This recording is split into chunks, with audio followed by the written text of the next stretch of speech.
Good evening. Welcome to the November 20th meeting of the Milton School Committee. As is our best practice, please join us in the Pledge of Allegiance. I pledge allegiance to the flag of the United States of America and to the republic for which it stands, one nation, under God, indivisible, with liberty and justice for all.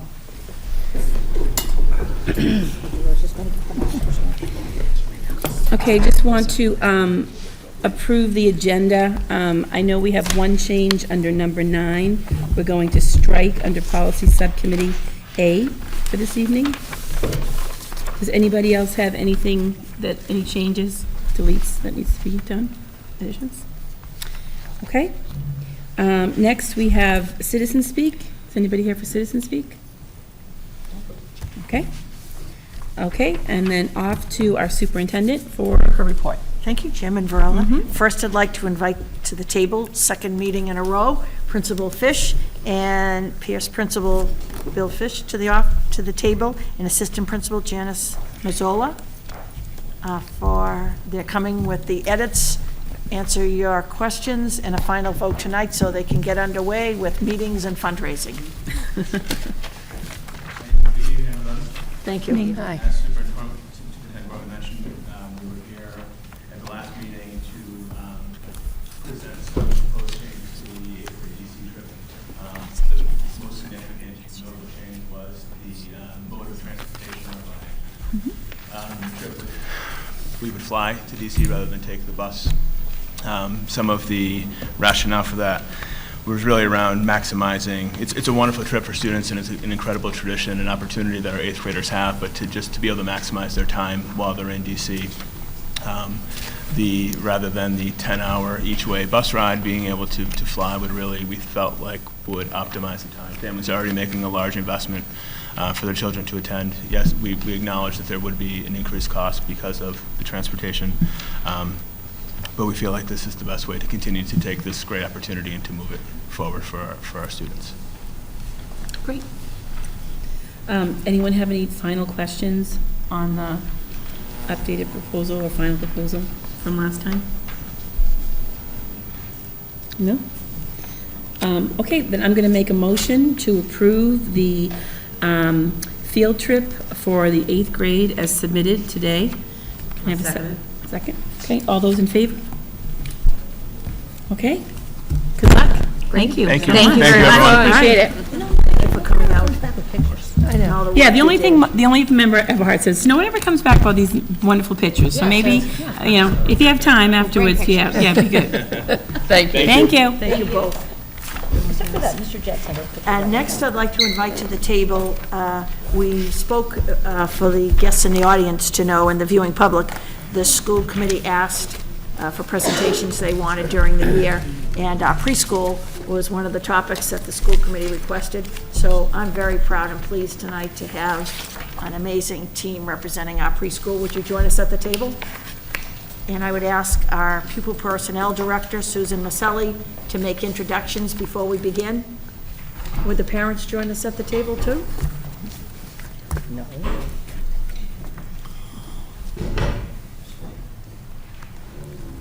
And just to note, to take the mics out of the stands, if you speak to pass around, it's for the home viewers to listen if you don't use the mics, okay, just as an FYI. So your cafeteria voice is here, Yes. but the mics while you speak so the viewing public can hear you.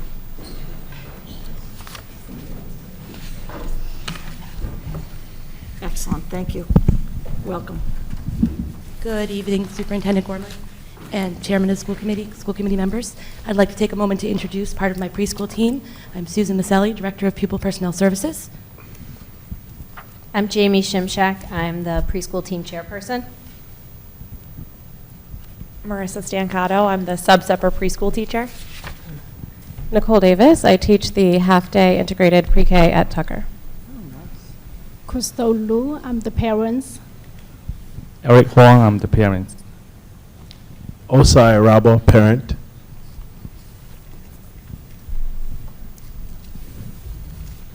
I'm going to read our mission statement. Our Milton Public Schools preschool team believes that each child has individual needs. We believe that children need varied and rich learning opportunities that are developmentally appropriate, built upon success, and are provided in a nurturing and safe environment.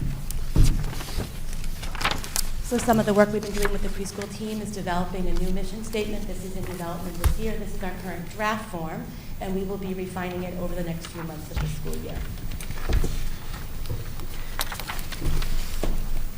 We also worked on our vision, and it is Milton Public Schools Preschool is a dynamic and respectful, inclusive learning community that values diversity, fosters critical and creative thinking, challenges students to reach their learning potential, and prepares them to succeed in and contribute to a changing world. We believe in the provision of rich opportunities to increase children's language, social skills, play, motor, and academic readiness, and the maintenance of close communication and collaboration with families, guardians, and the greater community.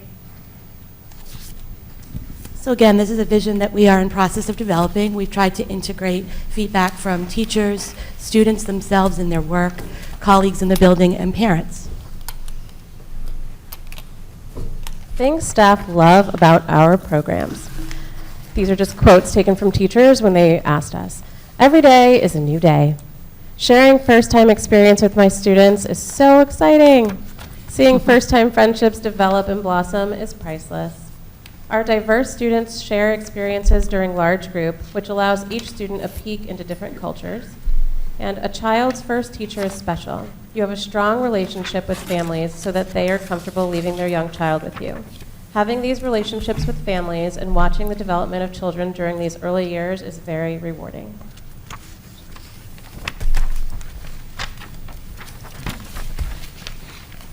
So in addition to having our parent guests here this evening, we also reached out to several of our families to find out what they love about our preschool program.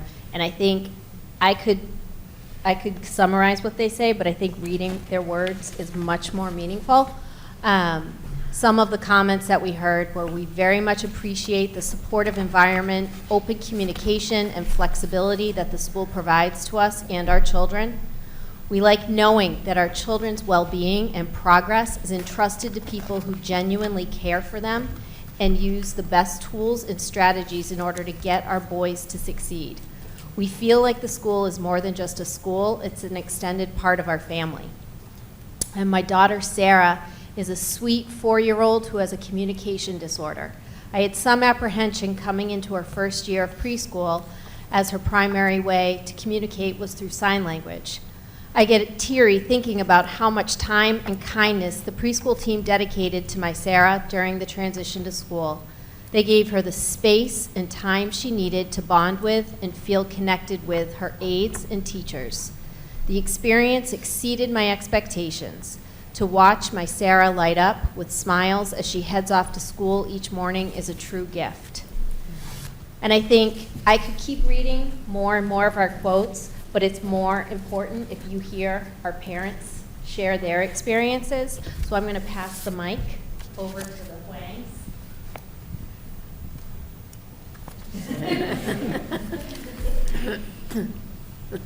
I just want to say, because I love the preschool team. That was the best school ever. Why I'm saying that? We have a 5 years old and 3 years old.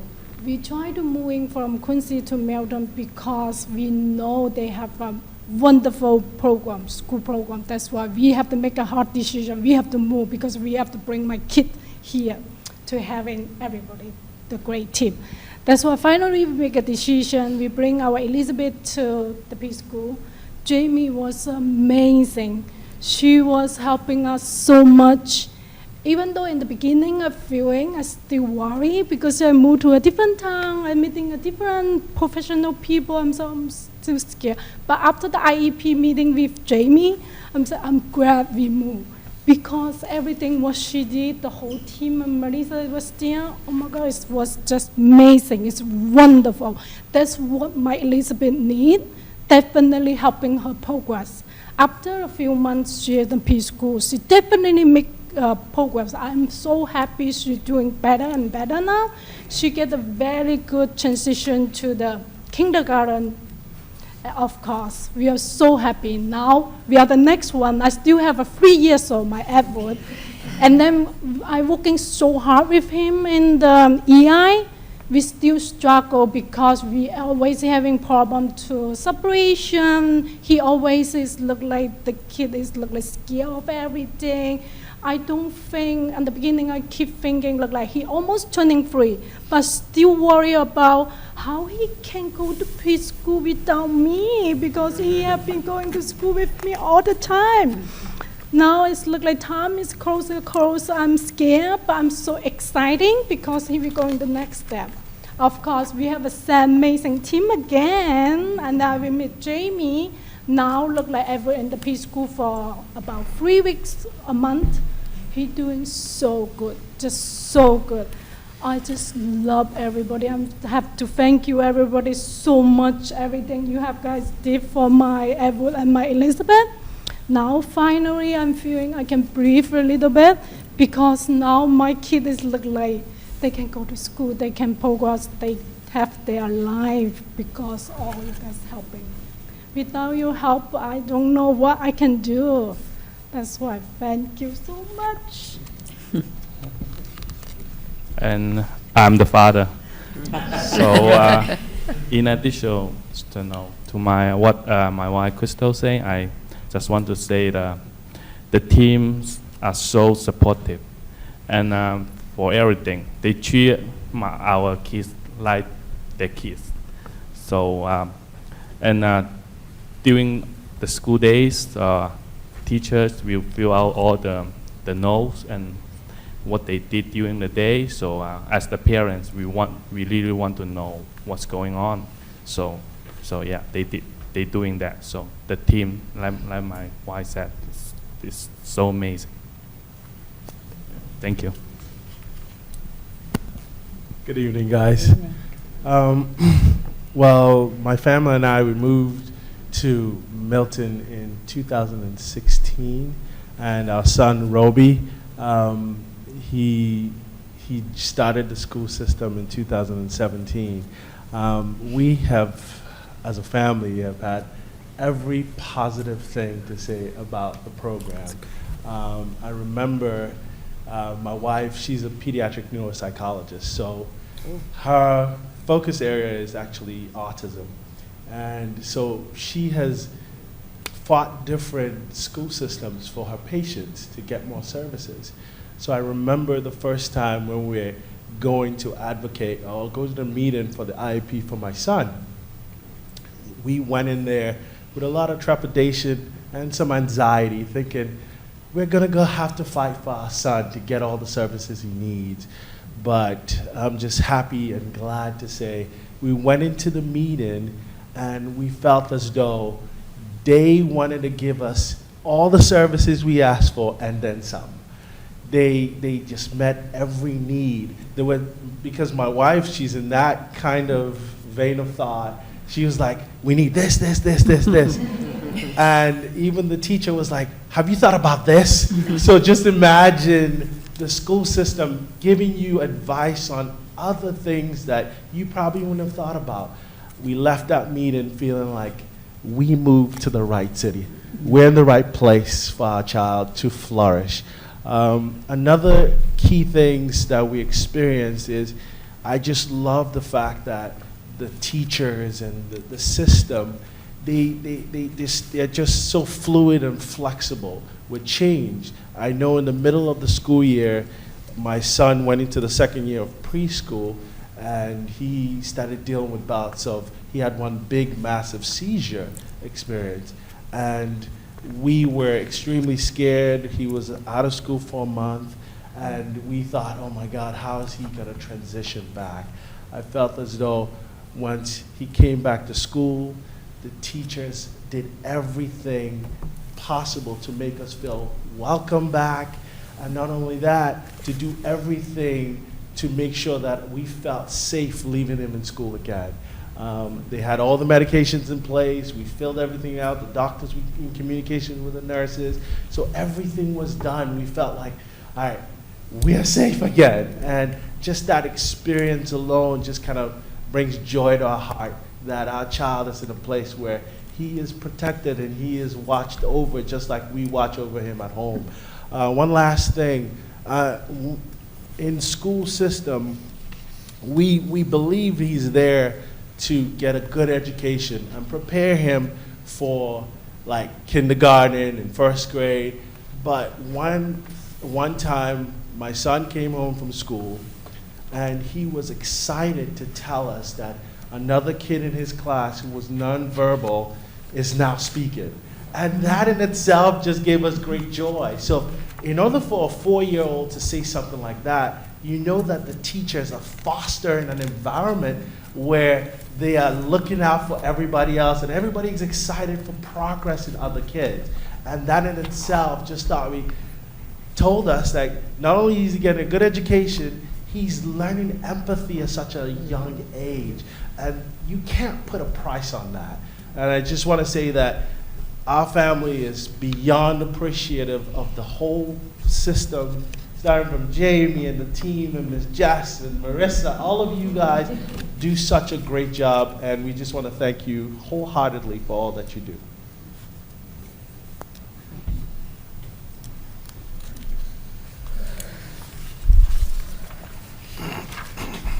So we have so much to be thankful and grateful for working in this incredible system.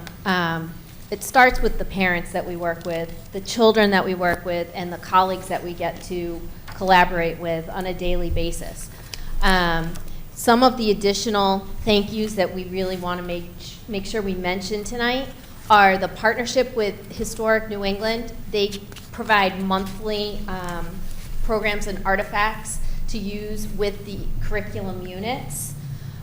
We've also been able to partner with Boston University, and they've provided us with, it started at the end of last year, but it's a cultural competency program. It's a pilot program that they have, and we get to have the fruits of that as the preschool team. We also want to thank the Milton Foundation for some of the ink for all of our printers. We go through so much ink and so much paper at the preschool, making visuals and lots of supports, and with all of our IEPs that we're writing and progress notes. And so we're so grateful for a gift like that. And we also have gotten some STEM grants for different sorts of math materials that the teachers are using in the classrooms. So we wanted to thank all of those wonderful organizations along with everyone else that we meet every day. So we thought we'd walk you a little bit through some of our current program options. We currently have programs running at the Cunningham Elementary School, the Tucker Elementary School, and here at the high school, our Learning Lab. Our 5 full-day advancement program is at Tucker.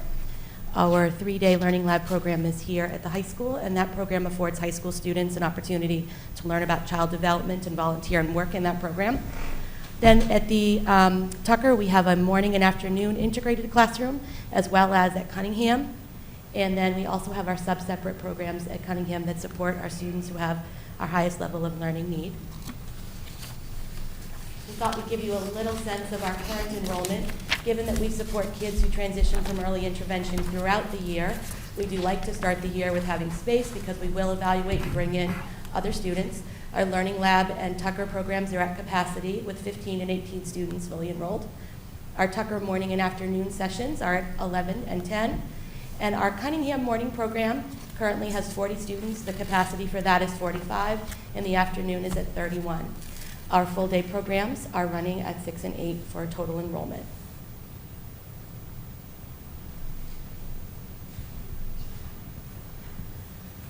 So evaluations is a big part of the preschool environment. And every year our evaluations and our enrollment data changes based on the needs of the community and the needs of our early intervention that we use in Quincy. So this year, we currently have, and actually the number has changed as of today, eligibility evaluations that are currently in process are about 28 as of today. So here it says 20, but as of this morning, there's a few more going on. We currently are serving 8 students with walk-in services, and that includes children who are coming in and just receiving services for speech and language therapy, and we also have some students who are receiving physical therapy and occupational therapy, and they come in on a walk-in basis 1 to 2 times a week for their services. And they are typically in other programs outside in the community and only are requiring these specific areas. So far, we have completed 15 evaluations where we've already determined eligibility. This year, we had anticipated from our early intervention numbers, they had predicted we would see about 35 children that we would evaluate throughout the course of this school year. Some of our 28 are early intervention, and I can tell you an exact number. But we have about 25 more to do throughout the rest of the school year. So far, the students who have qualified out of all of the evaluations that we've done are 10. We've put 7 in the program. We have added 2 walk-in students this year. 1 parent withdrew their request to evaluate, and we found 1 child that did not have special needs where early intervention really worked.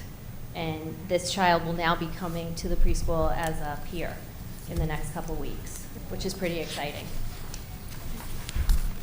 So this year, we've also really been working on our student or child find and making sure that we're reaching out to all the children in the community who may benefit from our program based on special education needs. We do that through a couple of different ways. One of the things Jamie's talked about is the formal evaluation process.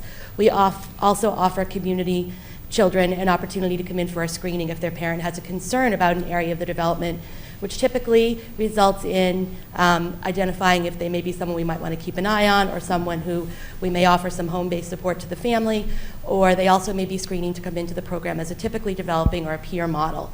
So far to date, last year we screened 30 students, and out of that group of 30, we identified 9 who really should benefit from our services. So those are 9 kids that we reached out into the community and brought in for supports. This year, so far we're at 2. We're going to be doing it a little differently this year, meeting monthly with children as they sort of age through the system.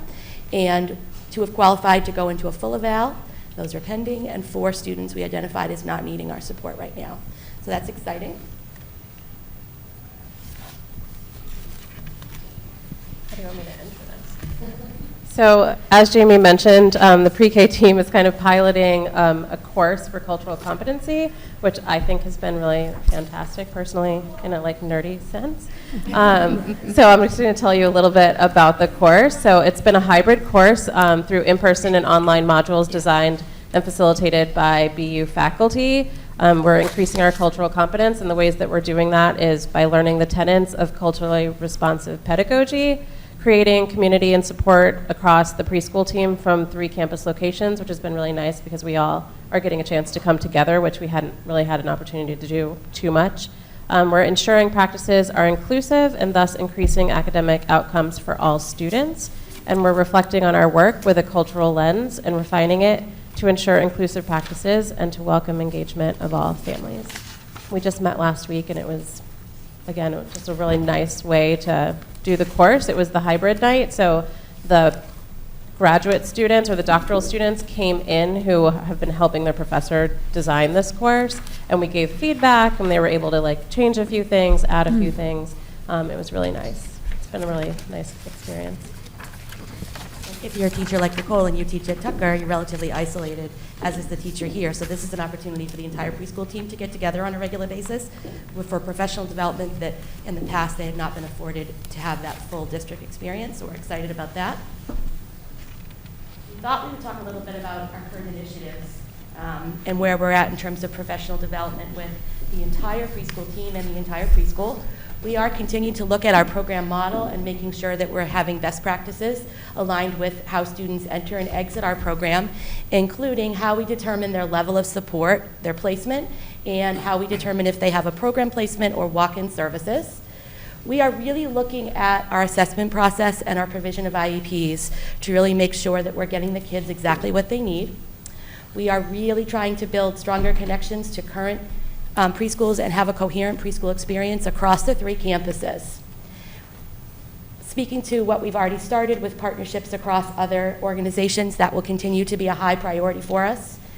We want to continue to support our children who have dual language, and one of the very important initiatives most of the teachers are expressing concern is looking at the report card and what does that mean for a 3-year-old, and really having those thoughtful discussions. I think the one thing I'd like to add is one of the community partnership initiatives that we're working on is developing these relationships with some of the Milton community preschools, so that if they have concerns, we're able to go in and talk to them about specific students that they may have based on parent consent, obviously, but be able to give them maybe some strategies that they could try in their classrooms, and also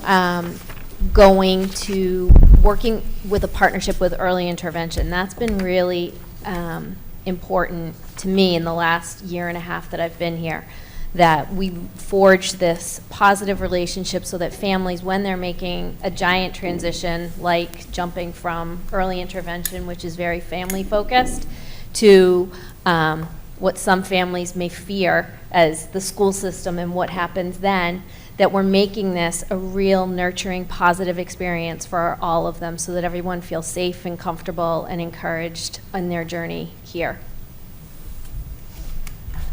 So in terms of next steps, looking forward to preschool information night in January. We have 2 big initiatives that we're working on right now.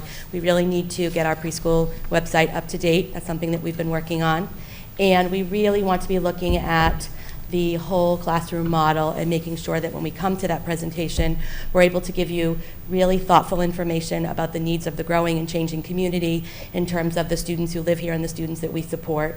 We are facing a lot of students who have increased complexity in their medical needs and their social emotional needs. We really are thoughtful about building independence in our preschoolers as early as possible, and we look forward to bringing that information to the greater community in January, which will give folks an opportunity to have a full understanding of what next year comes for the preschool and what it will bring for us. So that leads us to our preschool information night that's coming on January 9th. As Susan said, we're really working hard as a preschool team, and as all of the principals and administrators are sitting with us to try and develop what our next steps are in looking at our preschool program.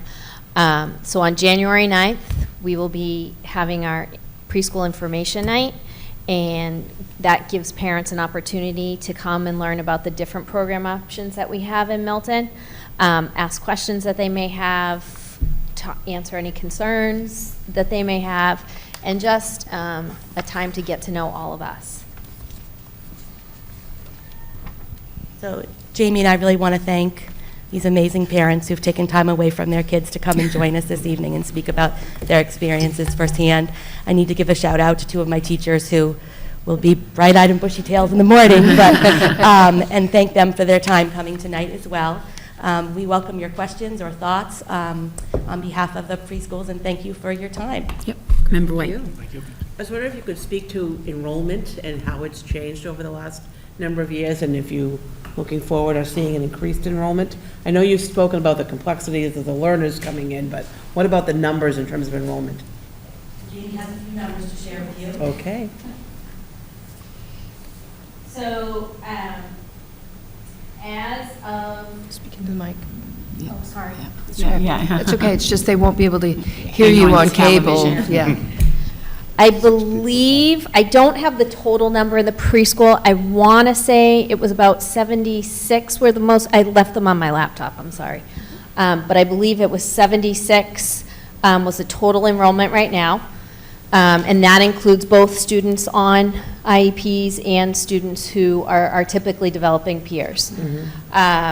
So projected enrollment from early intervention this year is 35, and that's for this school year. Last year, I don't have the total number of early intervention, but last year we evaluated 69 students and 39 of those qualified throughout the course of the year. Next year, we don't have our early intervention numbers. It's a little early to do that. That usually happens around March or April for what they're projecting. But I will say that we have, I already said that we had evaluated about 28 students this year. And of those, there were 6 from early intervention only, which I found really interesting. So the rest of them were parents and teachers and pediatricians that might be concerned and referred the child to us. So that seemed a little high to me comparatively to our early intervention numbers that we did know.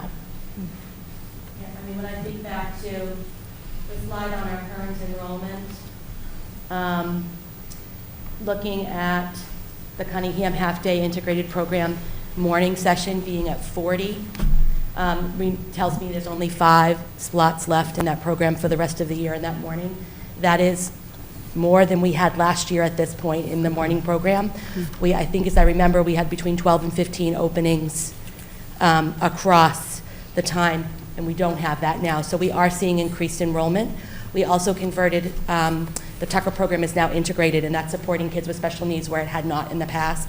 So we're seeing, we're able to place students in that environment, which has been very helpful as well. Okay. And so far this school year, we have placed 4 students on IEPs in the Tucker program this year, which didn't have any last year. Anyone else? So thank you for your presentation. It's my favorite topic. You know, I think if everyone just continued to think like early childhood educators, we would all be far better off in the world. Can I ask you a question? Is the Milton High School Learning Lab an inclusive classroom as well? No, that's currently supports students who do not have special education needs. Okay. And it runs at a larger capacity of 18. Right. Yeah. Okay. I just wondered Yes. if that was, is there any thoughts you would ever change that? Or is that just too complicated I think as we do the conversation? work from now until January and can refine all the goals that we've identified, Mhm. that we'll be coming back to you all with our thoughts for the future. Mhm. At this point in time, that program has not been set up to establish the support services that kids have Right. needed. So that would really have to be thought about very thoughtfully. And it's a full-day program at 3 days a week? That is a full day, Monday, Wednesday, Friday. The students from the high school are Right. there all week Yep. during their block. Monday, Wednesday, and Friday, they're working with the young students. Tuesday and Thursday, they're in course content working on child development. Right.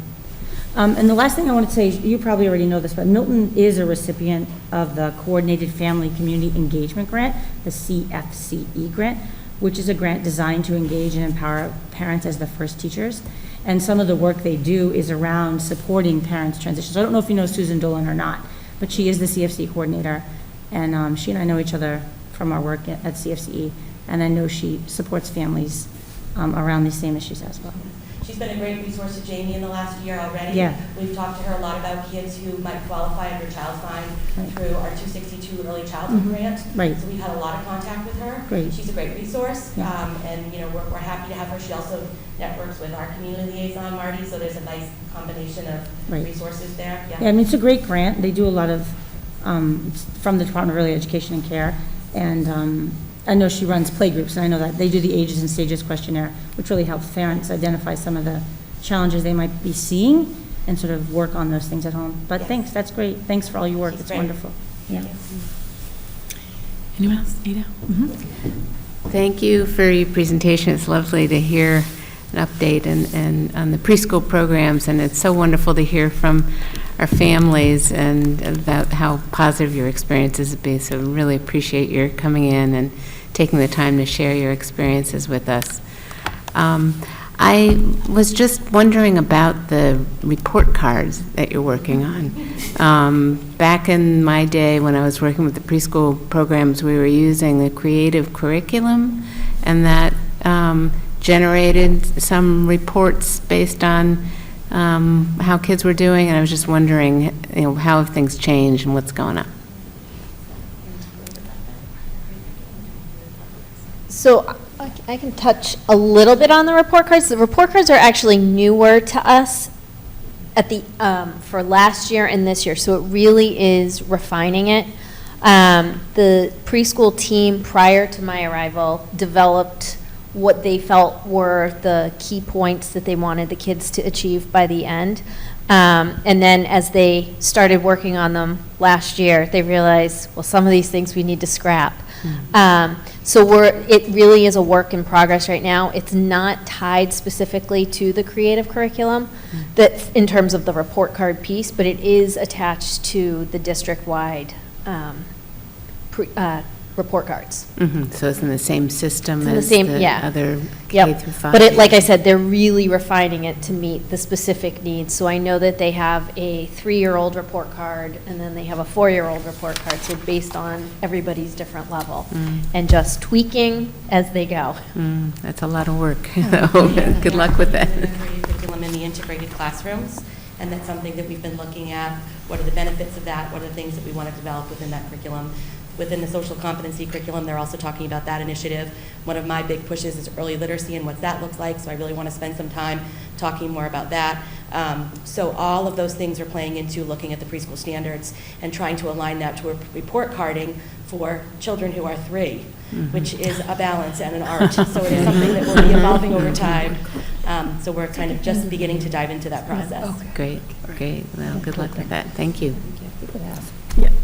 I just want to thank you all for being here. I know it's late. I know one of you has a birthday tonight and so forth. And I want to say that I really appreciate you parents sharing your stories and being so open about your stories. I got choked up during them, and it shows what a great job the teachers and administrators and the central office is doing in delivering our pre-K program. So I want to thank you all wholeheartedly.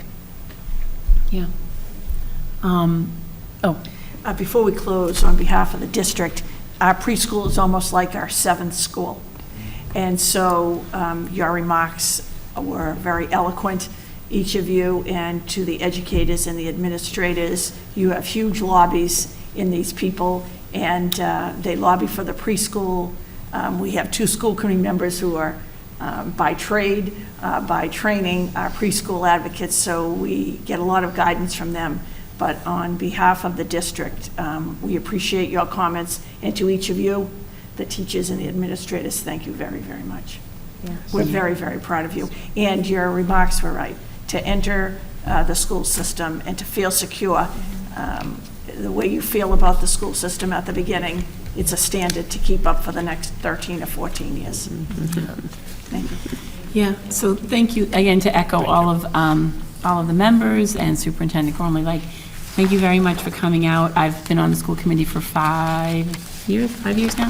I don't think we've ever really had a visit in such a detailed overview of our preschool program, so it's really great to see where things are at and where, what your action steps are for the future. And we continue to wish you great success, and thanks to the parents and everyone for all the hard work you did for the presentation, and hope you guys have a great rest of the night. Thank you. Thank you. Very briefly, I know the night is late. I'd like to take a moment to recognize Margaret Gibbons was the head nurse in the Milton Public Schools. Margaret served as the Collicock-Cunningham nurse, Milton High School's head nurse, the head of the Milton Educators Association, and she worked and led in the Milton Public Schools for 37 years. Margaret has retired, and I'm proud to share that Dr. Karen Spalding led a screening committee made up of Glover's nurse, school nurse Maureen LeBlanc, Milton's Director of Public Health, Caroline Kinsella, Pierce parent Stephanie O'Keefe, Dr. Pavlicek, and Dr. Elaine McNeil-Jamai, and they put a tremendous amount of time into the screening, and Kim Coughlin, who is Milton High School's nurse, has been appointed the head nurse of the Milton Public Schools. That position will be, she will continue to be your nurse at Milton High School, and she will also take over the leadership role pre-K through grade 12, summer school, community schools. Once we did that job description, we realized just how important our school nurses are and our head nurse. So I'm sure you join me, and at a upcoming meeting, I'll bring Kim Coughlin to the table, whose children have attended the Milton Public Schools. Very briefly, another night to Chairman Varela's comment about the preschool, I think we should have the school to career partnership that we belong to visit the school committee, and so the school committee becomes informed and the viewing public of the options. Stephanie O'Keefe tweeted out, we had a group of students go out to the biomedical within the last 2 weeks. But today we hosted Senator Walter Timilty, Select Board Member Melissa Collins, Mike Zulus, Chairperson of the Select Board, BID Milton's President and CEO Richard Fernandez, Lori Stillman, our Milton Substance Abuse Prevention Coalition Director, and a huge friend of the Milton Public Schools, Milton Police Chief John King, and to see them in the lobby of Milton High School teaming up and going to 2 classes, going back to school, as Principal Jett said, nobody goes back. And they had a unique opportunity, and next year I promised that we would double or quadruple the number, and today was really a reach out to those from industry and those who lead and serve. So it was hugely successful today. Very briefly, tomorrow night, we have invited any parents or guardians in the district. We partner with Citizens for Diverse Milton, as you're aware, we've referred to in our blast and at this table. Twice a year, the individual schools' diversity committees come together around a theme. I want to thank and recognize Dr. Karen Spalding and Milton High School Principal James Jett. They'll be leading tomorrow's session. We've never invited the whole district. We usually have the from 4:30 to 6:30 twice a year, the diversity committees, and we have a response of over 60 parents and guardians and educators coming to tomorrow night's session that will be reflective, informative, and then reporting back out on the goals that we set tomorrow night around parent engagement in the school. Very briefly, tomorrow night, after you go to that CDM event, you can go to the Milton High School Auditorium for the Milton High School Cabaret. And a unique partnership, again, another event that we could invite Curry President Ken Quigley to, thanks to Dr. Spalding and Dr. Elaine McNeil-Jamai. We have a unique partnership. We have a partnership that's strong with Curry College, but we have a new partnership that we're going to be signing an agreement on, a public memorandum of understanding on Friday, having Curry students who are earning their masters in special education work in the Milton Public Schools as an exchange. Milton Public School employees, any employee in the Milton Public Schools will get a reduced tuition rate at Curry. So we'll give you more information about that, but we want to recognize Curry College President Ken Quigley for that initiative, and Dr. Elaine McNeil-Jamai has been working on that for over 2 years. We have town meeting December 2nd, school committee December 4th, and tonight our preschool team, we're going to be advertising these dates high and low all around. The preschool information night, it will be in the blast tomorrow, January 9th. Our kindergarten information night, January 23rd. Our first grade information night, February 25th, and we're coming up with that STEM information night that complements our French immersion in our first grade information night. Those are all held in the Milton High School auditorium, and those are really, really informative, important nights that really bring audiences over 300 or 350 parents and guardians. We have a athletic update that will be in tomorrow's blast. But to close, we're here to educate. The Adams family was fabulous. The sports are fabulous, but very poignant events are the induction of the National Honor Society and the Student of the Quarter. So if you would indulge me for just one moment, it was a very moving half-year ceremony and inducted into the National Honor Society at the halfway mark of the year. Robert Carew, David Cocello, Lily Curley, Genevieve Ferrara, Margaret Haley, Gifty Johnson, Maya Shifter, Gazelle Neville, Carly Salamone, Brendan Scott, Brendan Cito, Elizabeth Sullivan, Grace Sullivan, and Max Winkler. It was a very moving ceremony, and it was moving because of the offices of the National Honor Society and completely run and organized by students. And it was a very powerful, meaningful ceremony. So thank you. Congratulations. Yeah. Congratulations. And can I ask you, so there's two inductions to the Yes. National, they do a spring one And and then mid-year. and then the following senior year Yes. induction as well, And right? In the fall? officers, I'm negligent, I'll recognize them tomorrow, and at the next meeting, they inducted the officers at this ceremony. For next So- year, no, like. for this year. For this year, okay. So the officers were inducted, and then the new members, and this year it was very clever. They tied it with the Student of the Quarter. Another, if you ever are free on that morning, I'll make sure that the high school leadership invites you. And teachers nominate 2 students from every discipline, and they write a piece on why the student is being recognized. It's a very, very powerful morning. So next time, we'll make sure that you know those dates. Great. Thank you. Thanks. Okay, Chair's report. So the first thing is a report from the annual Massachusetts Association of School Committee annual meeting, which was the first week in November. And this year, myself, Dr. Craighead, and all 3 superintendents attended on Thursday and Friday. Superintendents were on Thursday, and Dr. Craighead and myself attended on Thursday and Friday. And I thought it was, I've gone many years, and I thought this was one of the best ones that I've been to in a while, for a lot of the topics that were very relevant to the issues that all of the districts are facing across the Commonwealth. In particular, some of the sessions that we went to that were beneficial and enlightening. They had a great session on the history of Chapter 70, which is, other than Dr. Pavlicek, not many people could give that or explain to it.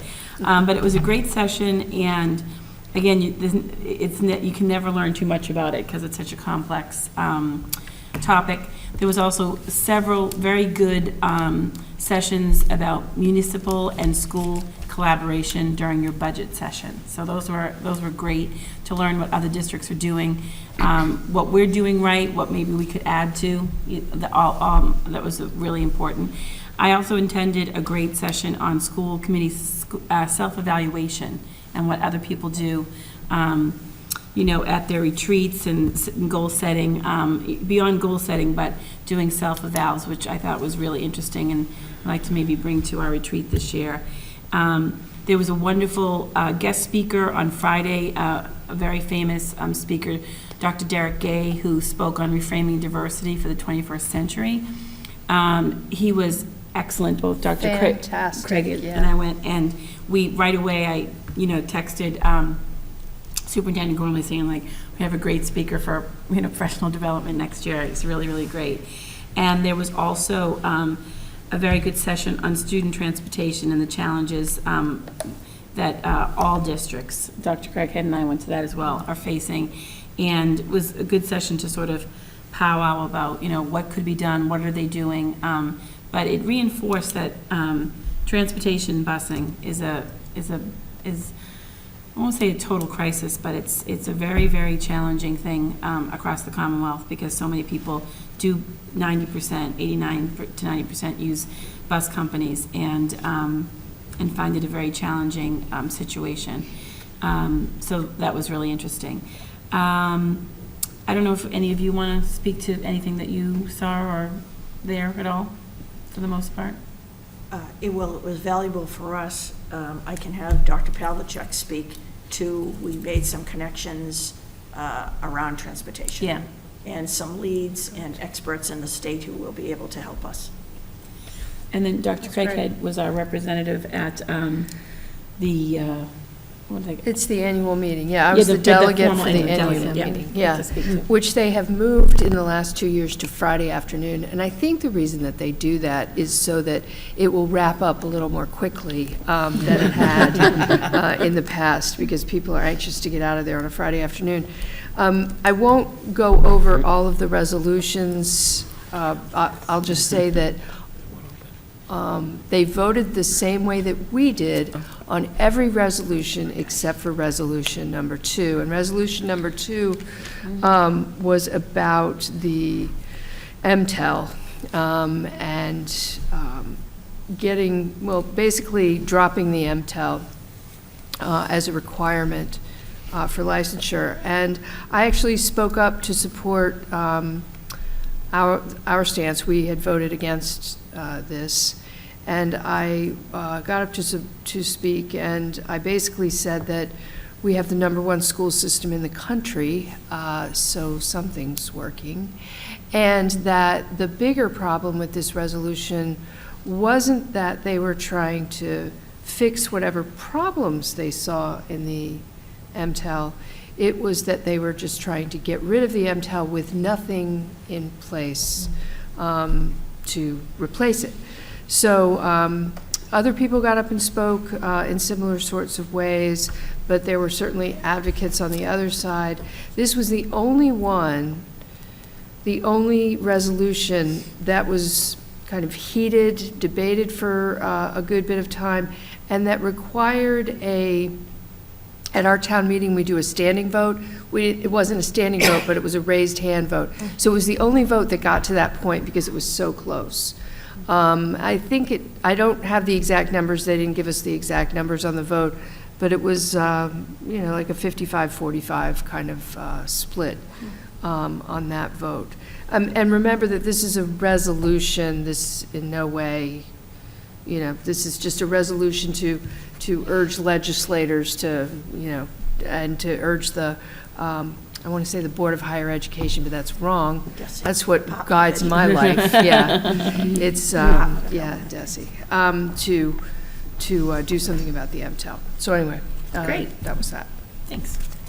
Next, we have, it's exciting, we have 2 members of our Student Advisory Council here tonight. We've kind of reorged our student rep at school committee meetings, that there will be representatives 5 times a year from the Student Advisory Council to come and also speak to or query an issue of concern on behalf of the students of the Milton Public Schools. So do you guys want to state your names and what grade you represent, and then you guys can go to it. Hi, I'm Kevin Harvell. I am the school committee rep for the junior class. Hi, I'm Elisa Lorden, and I'm the class rep for the senior class. Okay. So today we are going to be discussing just some issues, or some things students have brought up about the cost of clubs and after-school activities. Yeah. Alyssa, can you just move the mic over? Sure. Just like again, it's the same thing, so people at home hear you guys. Super. Thanks. So many of students have brought up concerns that they have to pay for clubs and sports. We understand sports are expensive, and that has been a common cost throughout the years. They've actually decreased the price of sports, which has been a good thing for a bunch of students. But paying for clubs and other after-school activities is a new cost that was brought up, I think, since I've joined high school, so in the last 4 years. It prevents a lot of students from participating, and it's a huge part of the student culture here, so I just want to bring it up. Clubs and sports are a huge part of the Milton High School culture, and the costs are preventing more and more students from participation.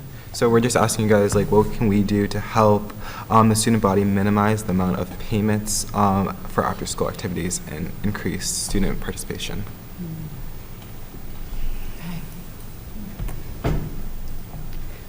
Do we want to speak to it, or? Yeah, we can speak to it. I sympathize with you a great deal. And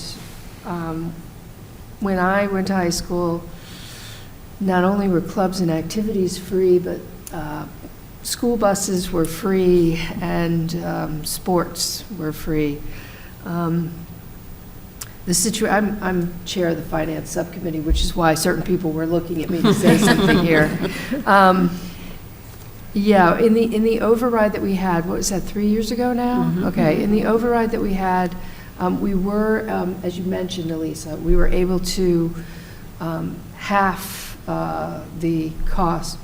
Was it half? Yeah, okay, good. I want to make sure I get that right. That we were able to reduce the cost for athletics and clubs and activities by half. And that's been, I think that made it easier for people to participate and participate at higher levels and do more than one. And unfortunately, unless we have another override within the next year or so, we're going to end up raising costs because we won't be able to afford to continue to do it as we have been. The budgets are just too big, the costs are too high, and that's what it looks like. I wish there were some creative solutions for ways in which we could do this, because I really want more students to be able to participate.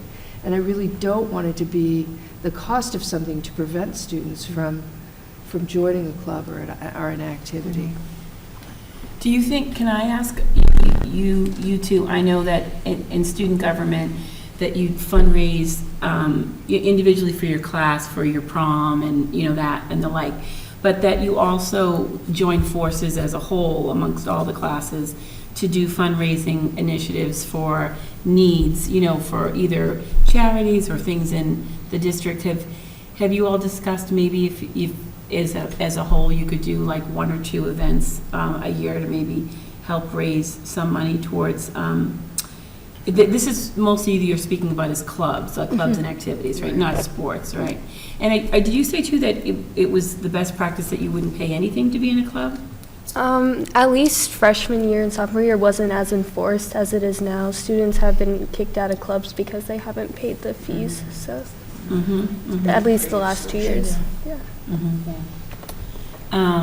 Yeah, well, why don't I don't know if that's something that you want to talk about, but maybe you could even, come back to us and think if you guys have powwowed a little bit about that, and we can talk in our finance committee about that as well and get back to you on that, if that sounds good. Yeah. Yeah, maybe Thank how you we so can much. collaborate together to make that environment better. Does that sound good? That's a very creative idea about no freshman pays. Yeah. And so they have the experience. Right. And for those who might not be able to afford it, and then find ways. So may I ask, did the student government survey students, or was this a feeling among student government, an issue that? I'd say it was definitely around the whole student body as a whole. It wasn't like there aren't exact numbers of how students felt about it, but it's just been concerns that students have brought up at lunch or in after-school clubs where they're like. I have to tell you, it's a huge issue that we deal with the school committee on, and we should also, at this time, say that last year in the budget cuts, the high school took a budget cut of, in clubs and activities? Eventually $31,000. Yeah, $31,000. And your principal found it very hard to eliminate those clubs and activities. And he's not in the practice of doing this, or it's not his really responsibility, but he put out, but in case the public doesn't know, he put out 2 or 3 memos to the families, and many parents and guardians came forward.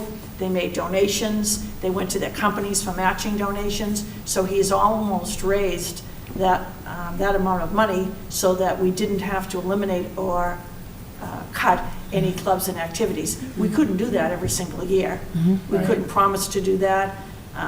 It involves advisors and students who want to be in those clubs. But for this year, that's how we got through at Milton High without any clubs or activities being eliminated.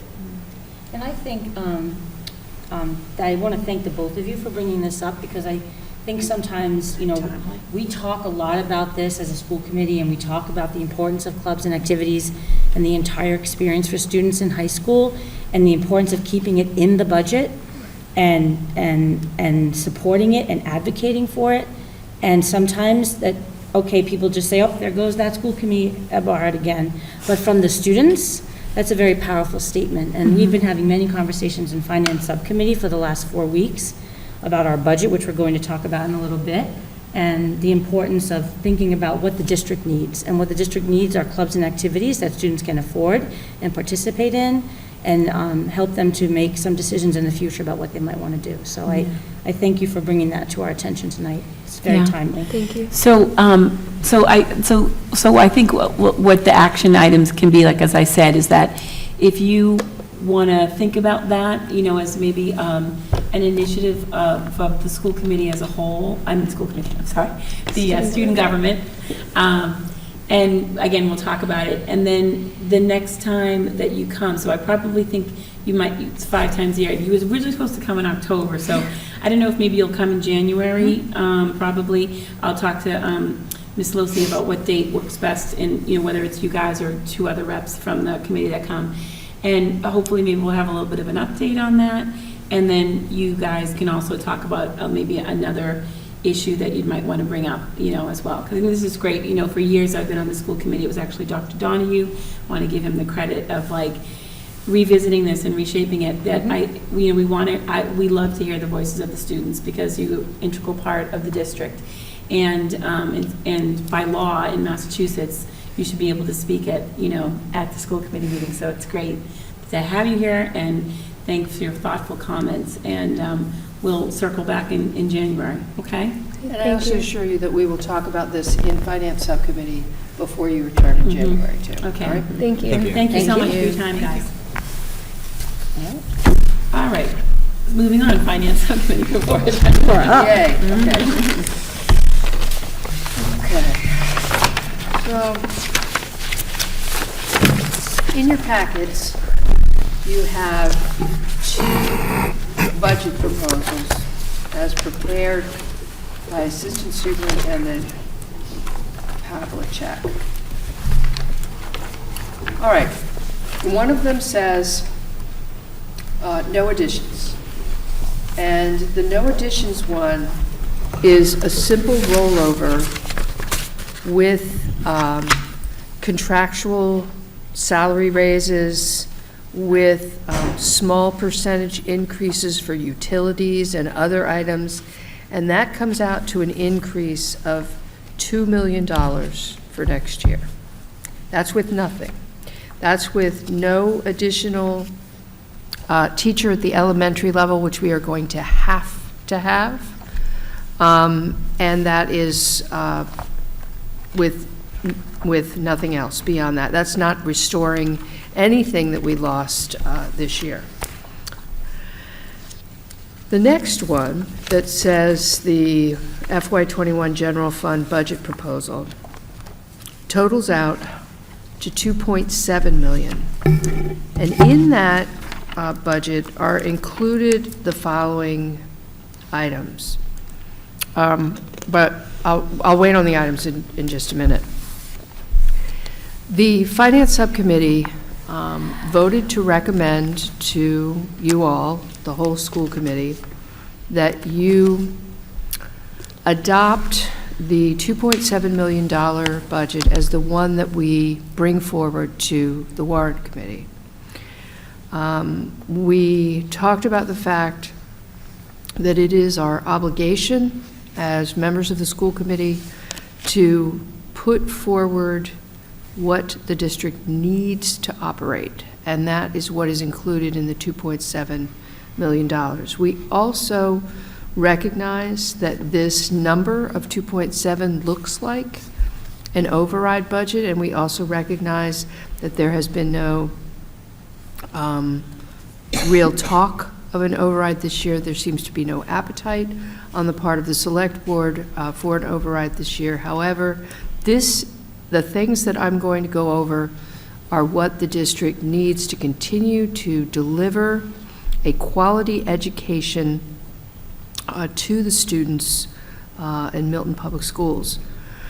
So, all of the things on the list are either enrollment-driven, that is, driven by the tsunami that we have in front of us in terms of the enrollment in Milton Public Schools, or by restoration of things that we lost. All of them are vital components of the budget. What was a worrisome situation a year ago has now become a more dire situation in terms of enrollment, not just because of having to add classrooms and not really having space, but in terms of the creep of the numbers, not just at the elementary school level, but now we're seeing it at the middle and the high school level of many classes that are 28 and over, many of them at 30, 31, 32. So I'm going to go through each one of the things that we added to the baseline budget, and afterwards, if you'd like to discuss any one of those things, that's what we're here to do tonight. This list is in no particular order, no priorities, it's just they're all included.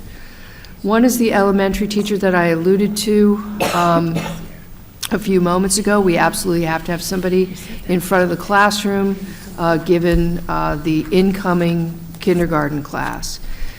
This year also, item number 2, we need to restore those clubs and activities that Superintendent Gormley was talking about a moment ago, about $31,000 that was cut from the budget this year, and that Principal Jett has been spending his valuable time acting as a development officer, trying to raise money for those clubs and activities.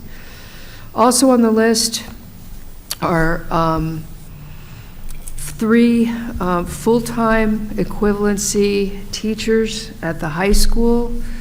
The classes, the core classes, I'm not even including PE, band, strings, or chorus, which are all at very large numbers in those classes. I'm talking about math, English, history, science, foreign language. Those numbers are very high at both the middle school and the high school. We put together, at the request of Chair Varela, we put together a list of the numbers of classes at both the high school and the middle school that exceed 28, and at the high school there are 45 classes, not including PE, band, strings, and chorus, 45 classes that are operating at 28 students plus per class. Those include English classes where they're supposed to be doing lots of writing. They include foreign language classes where the students are supposed to be doing lots of conversation, speech classes where they're supposed to be learning to speak in public, and where I can't imagine that they have time to do very much of that with 30, 31, 32 kids in the class. Of the other classes, the English, I wrote them all down. Here we go. At the high school, there are 8 math classes at 28 plus and 13 English classes at 28 plus. These are core subjects that students struggle in, and when you have 28 or more students, and many of them are at 30 plus, that you can't get the kind of help and one-to-one support that you need, or that the teachers don't. I can't imagine how they have time to deliver it. The science is a different situation because the class size in science is complicated by the fact that the labs only have room for 24 students. And if those are operating at 25, 26, 28, 30, then they're sharing stations. They're not able to to do the work. They're bringing in chairs for the students. It's a mess. And so we need more people teaching English, math, and science at the high school to, again, deliver quality education. We need recess aides at the elementary school, 4 of them, for safety reasons. I mean, we've talked a lot amongst ourselves about the fact that, for instance, at the Cunningham and Collicott, at recess, there are up to 250 students in that small playground area, which may be resolved at some point. But we still need the aides to be out there to oversee the kids. Right now, the ratio is 1 to 100, about, for recess aides to students, and that's far too many. You can't keep an eye on 100 students at a time, so that's just for safety reasons.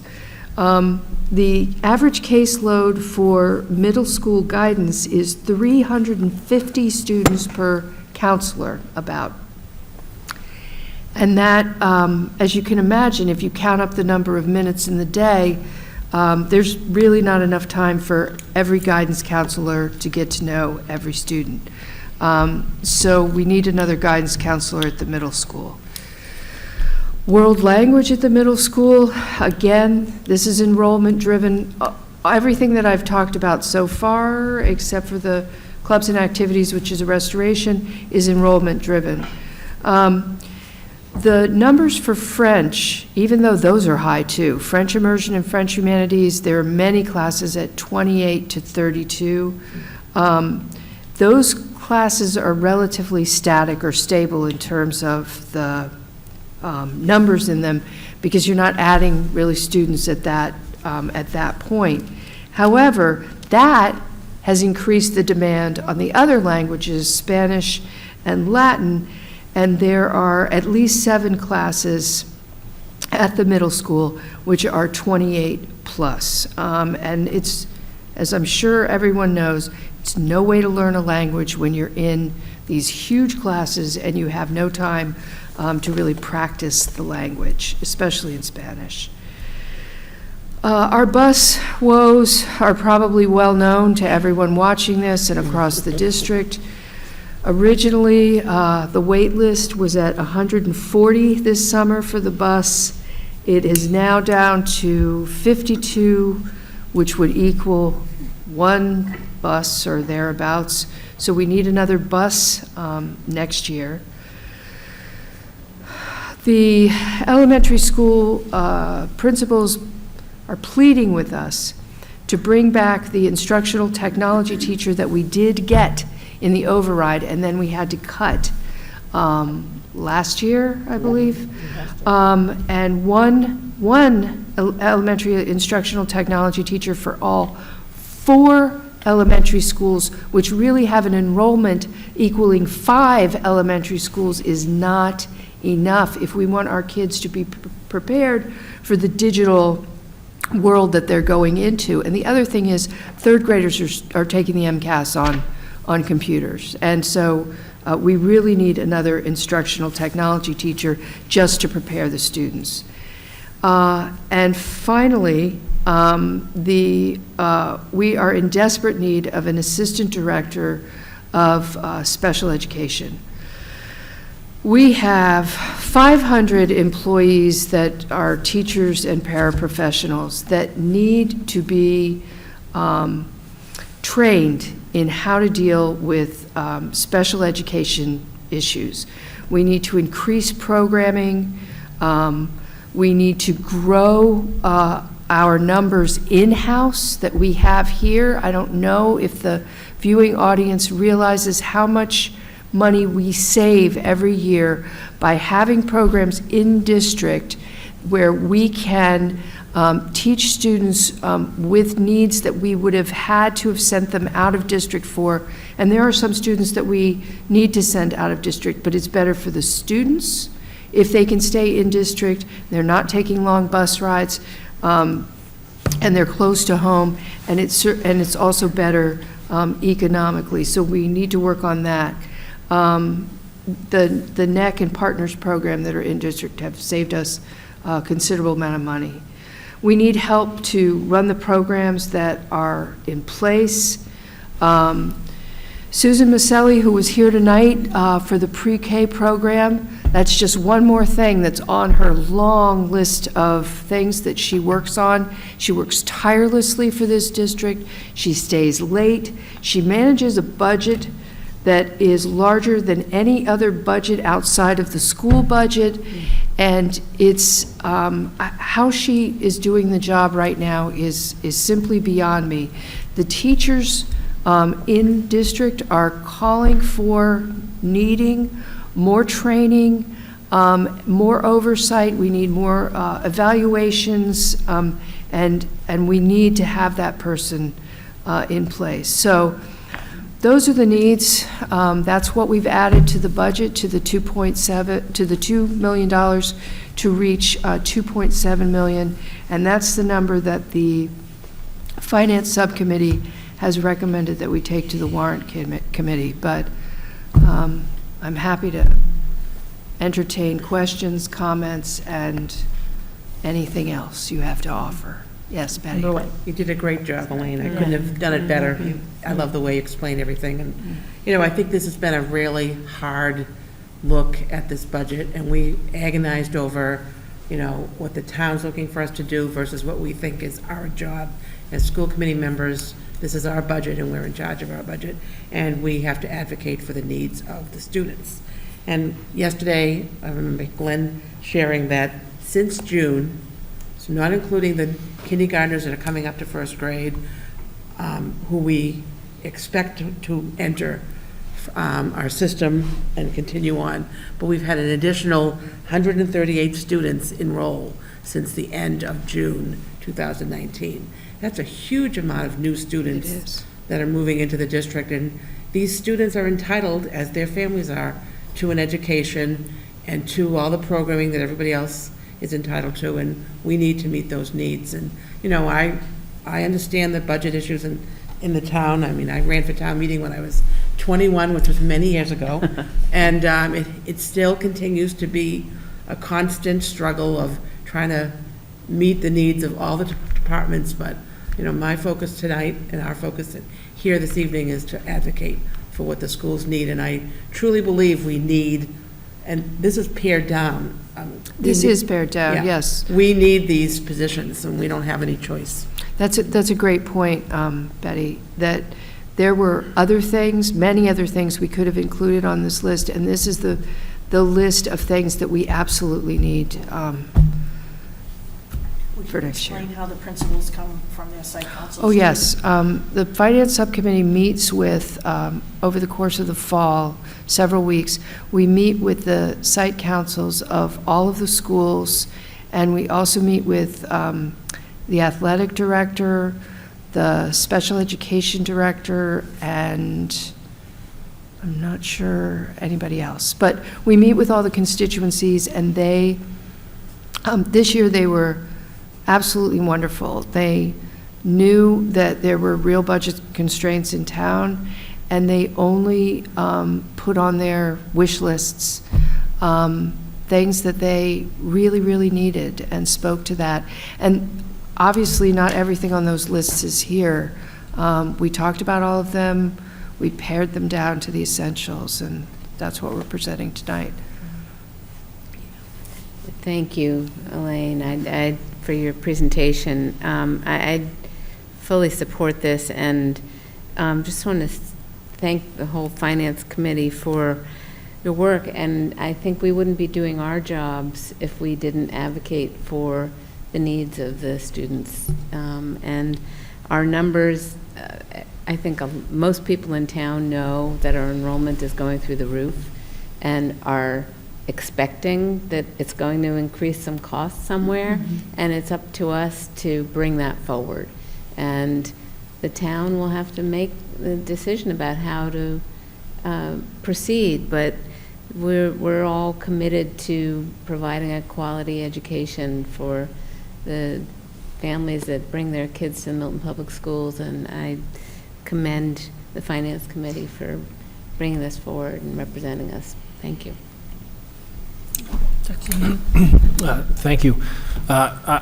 Yes, I agree with everything my colleagues have said. And I think we are, we've talked about our enrollment issues extensively over the past few years, but we are now coming to a point where after running at 98, 99, 100, 110% capacity, 115% capacity, where any flexibility that we have in the system, both the physical plant and the personnel, we have eroded that flexibility, and we're reaching a point where we need to fundamentally reevaluate our staffing levels and how we are achieving things. And to the committee's point about the enrollment numbers in the middle and high school levels, I mean, these are core academic classes, and almost 30 students in them.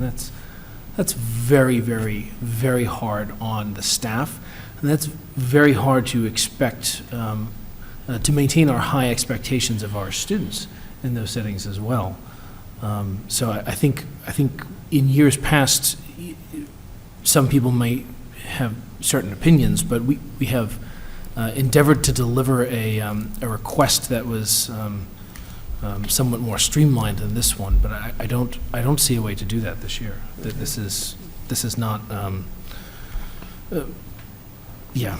And to piggyback on another point that you've made about the size of our special education budget, it is a large budget, and our director of pupil personnel manages that very effectively. But the fact that she does not have an assistant to aid her means that she wears a number of hats in that department. And again, we are reaching the limits of her capacity, and it's very difficult for her to do her job as well as she has done. And as she was here this evening and with parents that she was serving, and they were raving about her. But that there are limits to what you can expect, and we're starting to reach those limits. Last point, your comment about the recess aides. You can tell a lot about people by what's on their desk and what's on their wall. And one elementary principal, who will go nameless, on the wall in her office is the census for the recess at her school. And the numbers were shocking, and you can tell that is obviously something that elementary principal is concerned about and pays attention to on a daily basis. I want to just thank Dr. Preggett, Elaine, and Betty, and Sheila when she is able to come. We probably spent just 4 meetings alone, back and forth about the various options that we could present. And we really just came to consensus that it was our obligation, our ethical obligation, to present what we feel that the district needs. I could sit here and say one word, bus, to all of you, that we debated last year about having a bus or not having a bus, and that bus got eliminated from our request, and how often in the last month, 2 months, that we have rued that cut, and how we continue on a daily basis to hear about that from the constituents, from our fellow town members. And I don't blame them. I understand that it's a very stressful thing. They came to that meeting that we offered in August, and it was very, very stressful. But if we don't advocate for what we think we need, then we are not doing what we were elected to do. We recognize that it may not come to pass, and that things might not happen the way we would hope. And we don't know what the budget will look like at the end of the day. But I do think that I'm proud of the work that we do, and we have to advocate for what we think the district needs. What happens as we move forward, we will see. But I will just continue to say the word bus to remind everyone that those decisions have enormous consequences for us as a community and as a school committee. And and the clubs and activities, like. Exactly. So I thank you for crafting your presentation, and to all of you for working on behalf of the students and the teachers. I just also want to echo that, and I think everyone's comments here tonight are very, very pertinent, and even just thinking to what Member White said, And what to Dr. Donahue said, that, there's, if we have numbers that 138 kids are, arriving each year, or, in that ballpark moving forward, and then, how many of them will maybe have special education service needs that are going to have to happen, so that's, that adds on to, to that area. It's an area that we're legally mandated to provide. And I kept thinking about it, working with the finance committee this season on this, and having this presentation, which is so crucial to our district about all the services that are provided. But I mean, it's pre-K through 12 that happens. But I think it's a very thorough and well decided upon budget, and I also commend everyone who's participated, including our administration at our finance meetings. Right. Mm-hmm. Goes without saying. Mm-hmm. Okay, so I'd like to make a motion to approve the FY21 budget as presented. A second. All in favor? Looks unanimous. Thank you all very much. Thank you. Thank you. I have one last thing to do, and that would be the approval of the vendor warrants, which is somewhere in my pile of papers. Thank you, Margaret. Okay. So I'd like to make a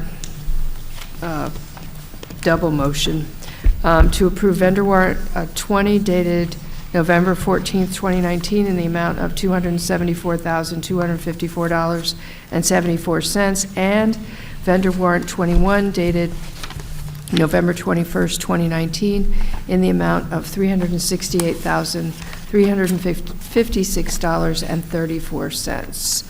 Do I get a second? Second. All in favor? That's 5. Any abstentions? That would be 1. Thank you very much. Okay. Next, we have Facilities Advisory Committee. Yes, thank you. Just want to briefly update you on the activities of Facilities Advisory Committee. We met yesterday and had a presentation by a team of Milton Public Schools staff on hacking the house. Looking at ways to creatively make our furnishings and classrooms more flexible for the kinds of activities that students benefit from, and learn, and to enhance their learning. And from elementary, middle, and high school, we have a team that are working on this, that includes Amy Tom, Sarah Witten, Tina Green, and Mary Shapiro, who wasn't able to be there yesterday, and Ben Kelly brought the team to us, and they had a wonderful presentation for us of creatively using low budget changes and fixes to arranging their classrooms to address the increased student numbers that they're seeing in their classes with furnishings, and also providing the kinds of spaces that kids need. And the interesting thing was, we've seen a lot of these changes at the elementary schools. There are some of them just starting as sort of pilot classrooms at the middle school and the high school, but they're, as kids are coming up out of the elementary school, they're going to be more used to these kinds of spaces and need them and want them as they move up. The MFE has been a big supporter of these kinds of additions to our classrooms, and it's great to have this team convened and looking at ways to move this initiative forward, and so that we were really pleased to hear from them.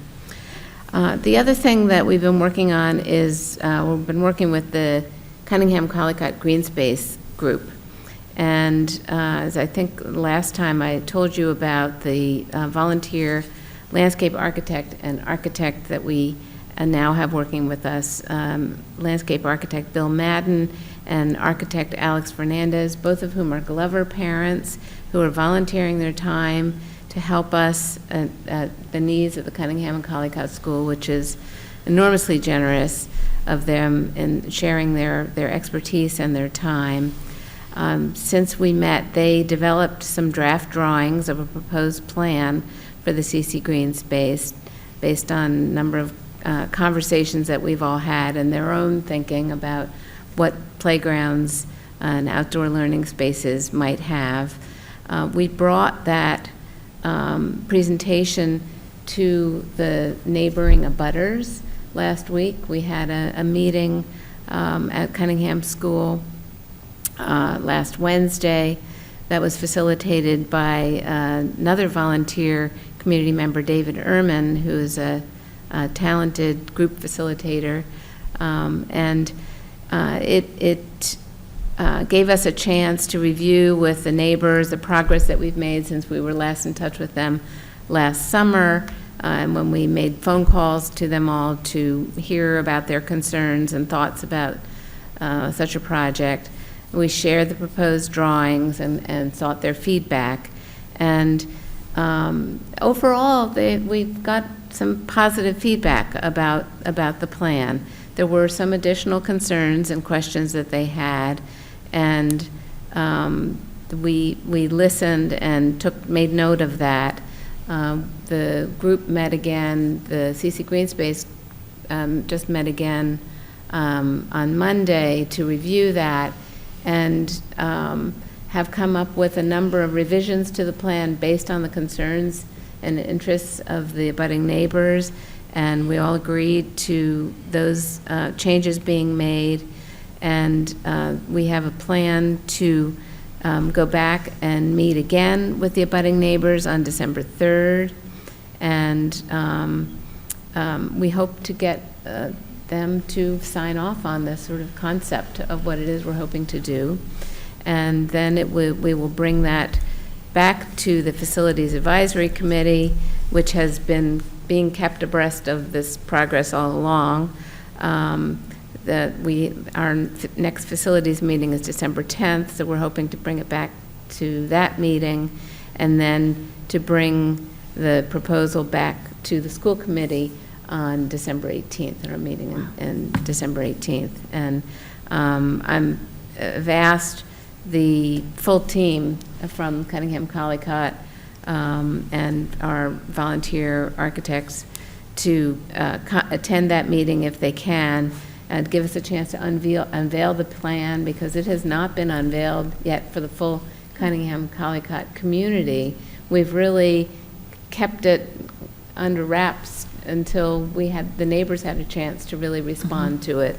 And it'll give us a chance to unveil that plan for the first time here before it really gets launched as part of a capital campaign in January by the Cunningham Collycott community. But it'll also give us as school committee members a good opportunity to thank those folks for all their volunteer time and efforts on this. So, and one more addition so we have the capital campaign that will be launched that the Cunningham Collycott parents are organizing, but they have also submitted an application to the Copeland Foundation that they're waiting on. So they're looking for other sources of funding as well, because it's a creative idea, but it costs money, and they'll need to raise it in order to make these changes.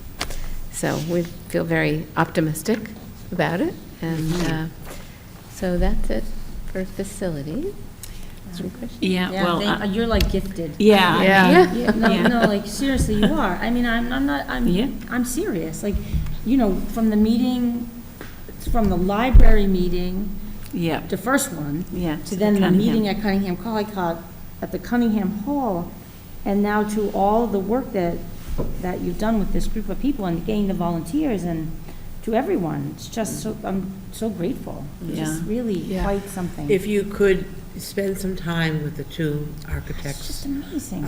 Bill Madden and Alex Fernandez, you would see they're so talented and they're so personable that you could just see the whole temperament of that meeting just shift as the neighbors were getting more and more engaged with looking at the plans and how responsive they have been to the different things that the neighbors brought up in that meeting and how quickly they moved to make those adjustments. They're two really remarkable residents of the town and we're so lucky that they stepped up to help us. They're amazing. Yeah, but we just want to, again, thank you so much. I mean, I attended those initial meetings, and Member Eberhardt came, and, you know, the more we heard about it, we knew that this really was something that had to be vetted in facilities, and, you know, but that it would be, you know, an undertaking, and we just can't thank you enough and commend all your hard work, and just even being able to get those wonderful volunteers, and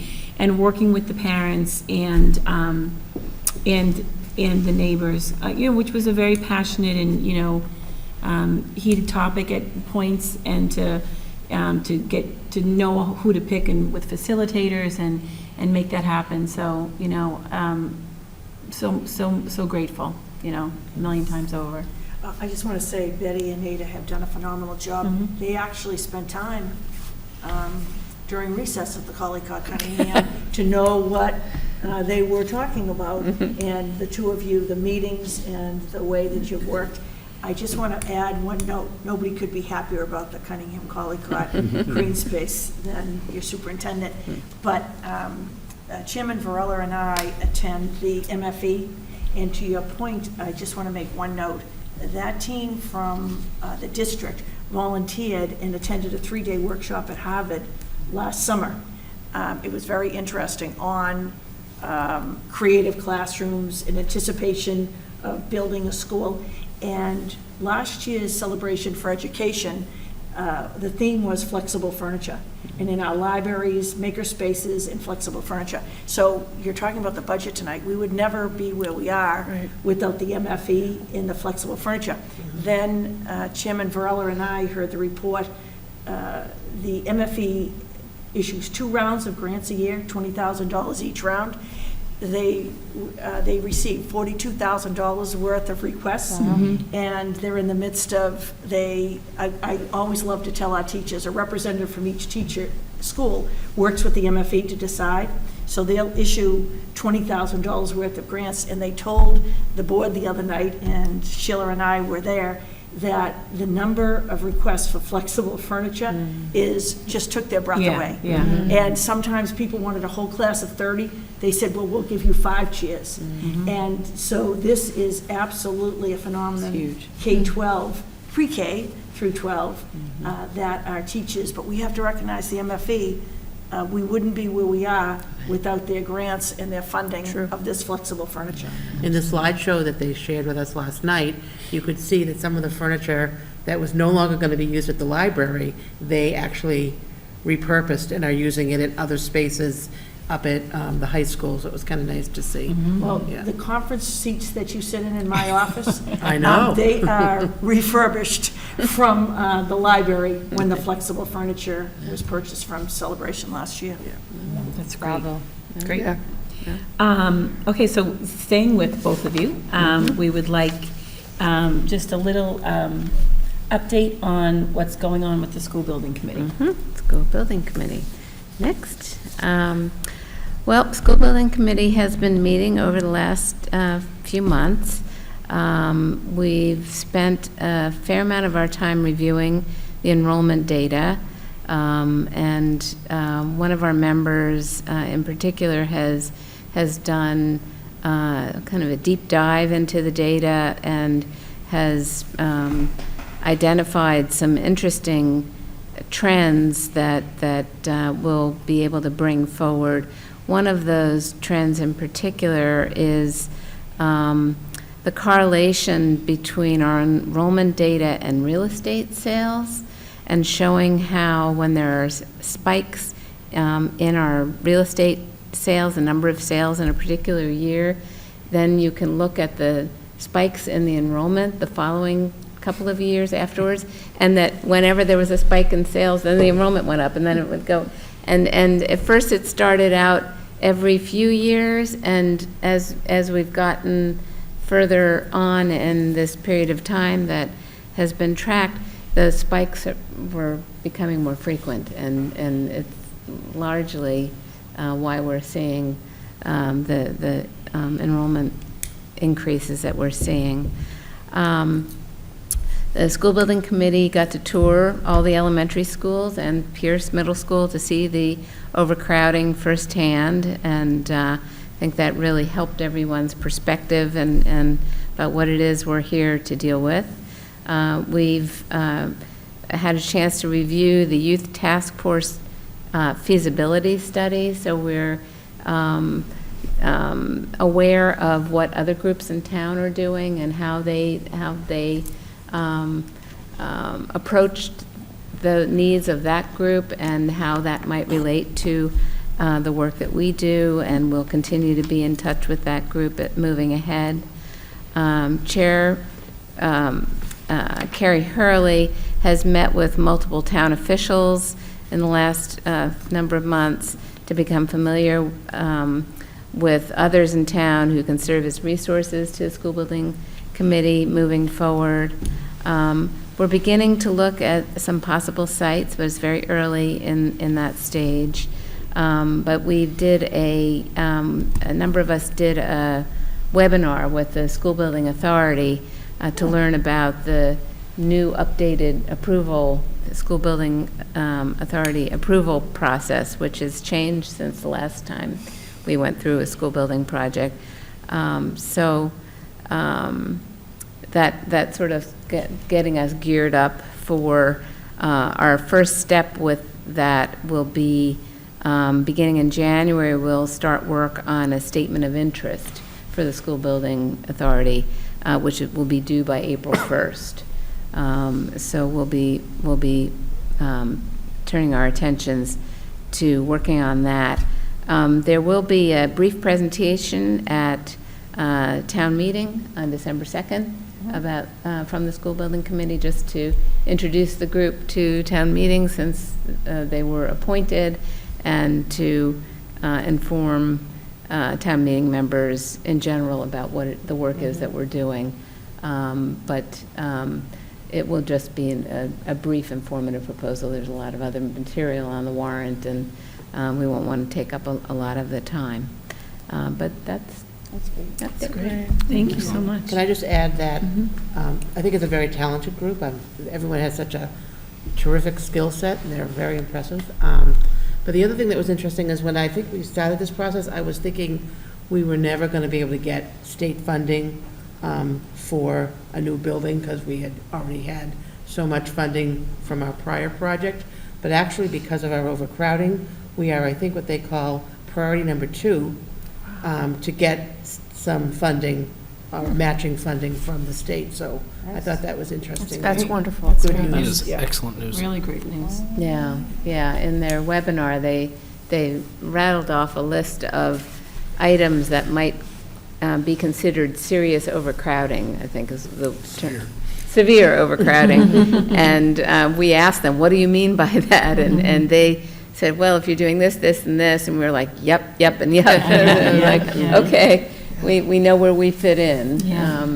Obviously, right above that is if your schools are falling apart, which was where we came in the last time, but the severe overcrowding is definitely our It's great, because that's something I was very worried about, but it's good that the authorities realizing, like, probably are, like, if it's unsafe to be in, which was the first thing, but in a lot of ways, it's unsafe to be in a recess yard and in a building where there's not enough room for you, so. Yeah. Okay. I had one thing to that, too. Yes. Today, we have an update on it, because as you get on the list, if you submit a statement of intent, which doesn't mean you're giving them plans or anything like that, you're demonstrating the need and trying to show where you belong on the list. They take those in, they spend the better part of a year going over them. We won't get a ruling on it until probably the following December, all right? Okay.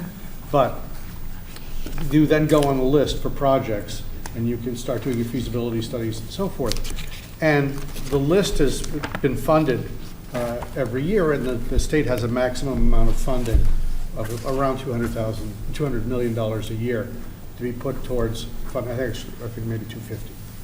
Today, they passed the change in the Chapter 70 language, and that limit has been raised from $250 to $750 million a year that can potentially be spent on school building. That's great. It doesn't mean it's been appropriated. So True, but that's not go there nice. yet. Yeah. But it does mean that, if there is appropriation, they are not as limited in how much they can spend on school building in any given year as they have been in the past. So that was a sort of a side effect of today's vote on the Chapter 70 reform. I hadn't heard that, the vote about the Chapter 70, though. Passed the House and Senate unanimously It this did. afternoon. Oh, my goodness. I knew it was being Amen. voted on this morning when I Amen. left, Do you but have I like didn't do you know. have like a line direct to like the? Yeah, 1-800 hotline, like the bat I have phone. my source. It's like the bat phone. How you keep all the information in your head is pretty impressive. Okay, moving on to policy, Dr. Donahue. Thank you. All right, so the meal charge policy, there's a single word addition on the first page so that students running a negative balance, in addition to getting their meal and/or milk, will be able to obtain a water as part of that. Yes. Can you discuss why the water was added and what the need for that is? I'll defer to the administration. Okay. But it's. You can take it, Glenn. Thank you. Your policy in the past has said when, students have a negative balance, they can only basically get reimbursable meals. They can have breakfast, they can have lunch, they can have milk, they can't have snacks, extra items, a la cartes, and so forth, until the balance is, paid down a bit. It came to attention through an activist group of elementary students. To the superintendent? Oh, wow. That because it says reimbursable meal and/or milk, it didn't include a bottle of water, for instance. So although they could have, they could pick up their lunch going through the meal, even if their balance was negative, they could have milk, but they couldn't have water. Okay. So this is just a single change to allow that. All right. Okay. Makes sense. Thank you. Thank you for explaining. So that'll be first reading. So I anticipate at our next meeting we'll vote on that change. Okay, great. Okay. Thank you. Nope. And then the grade 1 assignment policy, I should have hopefully a clean and marked up copy of that for our next meeting. Because we'll have to pass that. Yeah, that's going to be a priority because as you indicated, we're starting to see at the time of year where after budget, it's pre-K information night, it's K information night, and things move on from there. So we need that sorted before that happens.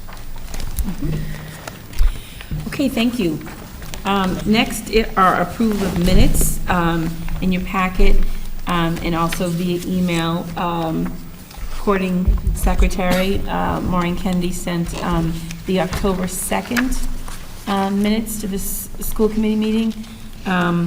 Didn't know if everyone had a chance to look them over, if there were any edits or changes, whatever that you felt needed to be made. Give you another minute or two just to peruse again.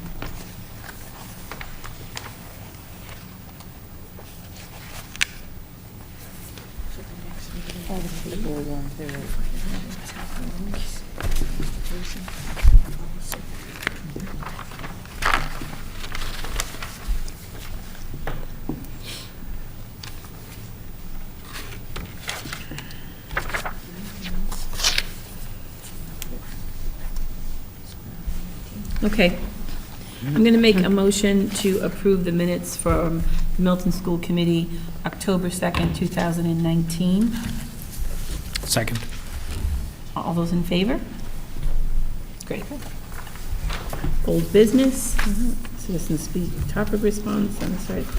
All right, next meeting agenda items. So our next meeting is December 4th. 4th. And that's your very much anticipated data presentation with Vivo.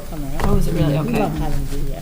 So we will have the metrics data, and then we'll have transportation. We'll put transportation on that. Policy, Yeah, we'll have policy, finance. finance. Health and wellness. I was going to say that health and wellness, Member White. Do you want transportation? Yeah, we're we gonna have do. a We have a meeting on transportation, Monday yeah. night. And then Ada will have, then we'll just do a facilities on the 18th, right? Like, because you said you'll present the Cunningham Collicott, and then perhaps maybe some other stuff too, to report out then. Yes, you had asked for a presentation on the special ed program, and that was scheduled for that day. But we can talk about it. Did we really? We can talk about it. I think that's going to be too long a meeting to have that, and we love Vivu, but, you know. No, on the For the 18th. Oh, on the 18th? Yeah. Oh. We can talk about it. We can discuss. Yeah, we'll think about it. Okay, yeah, okay. That's like really close to. Yeah, because that's a lot in one night. Okay. All right, so I'm going to make a motion to adjourn from regular session and into an executive session for the purpose of approving minutes and discussing the negotiation strategy for union personnel, and not to return to open session, but to adjourn directly from executive session. This will be a roll call vote. Oh, do we need to get a second first? Second. Second, okay. Roll call vote. Member White? Yes. Member Rosemarin? Yes. Dr. Donahue? Yes. Member Eberhardt? Yes. Dr. Craighead? Yes. Member Varela? Yes. Adjourned.